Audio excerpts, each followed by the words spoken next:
बिस्मिल्लाहिर्रहमानिर्रहीम। अस्सलाम वालेकुम दोस्तों, क्या हाल है? उम्मीद करता हूँ आप सब खैर खैरियत से होंगे। आज हेल्थ फॉर ऑल चैनल में एक नए टॉपिक के साथ हाज़िर हूँ और आज का जो टॉपिक है वो है आँखों के मतलब।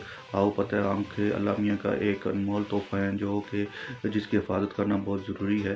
तो बाज़ औक़ात आपको ये होता है कि आँखों में ख़ारिश आना शुरू हो जाती है, आँखें सुर्ख़ हो जाती हैं या आँखों से पानी आना शुरू हो जाता है। तो इस सूरत में क्या मेडिसिन इस्तेमाल करनी चाहिए इस बारे में मैं आज आपको बताऊँगा।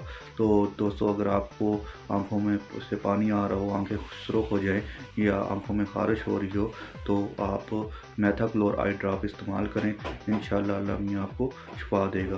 तरीका इस्तेमाल नहायत आसान है कि मुतासरा आँख में आपने 2 कतरे सुबह दोपहर शाम डालने हैं और उसके साथ साथ आपने एक और काम भी करना है इस सूरत-ए-हाल में कि आपने अपनी आँखों पर ठंडे पानी के छींटे डालने हैं ताकि जो है आपकी आँखों की जलन ख़त्म हो। मेरे चैनल को सब्सक्राइब करें, मेरी वीडियो को लाइक ज़्यादा से ज़्यादा शेयर करें ताकि ऐसे लोगों का भला हो सके जो कि डॉक्टर की फ़ीस अफोर्ड नहीं कर सकते। तो दोस्तों, अगली बार नए टॉपिक के साथ हाज़िर होऊंगा, उस वक्त तक के लिए इजाज़त दें।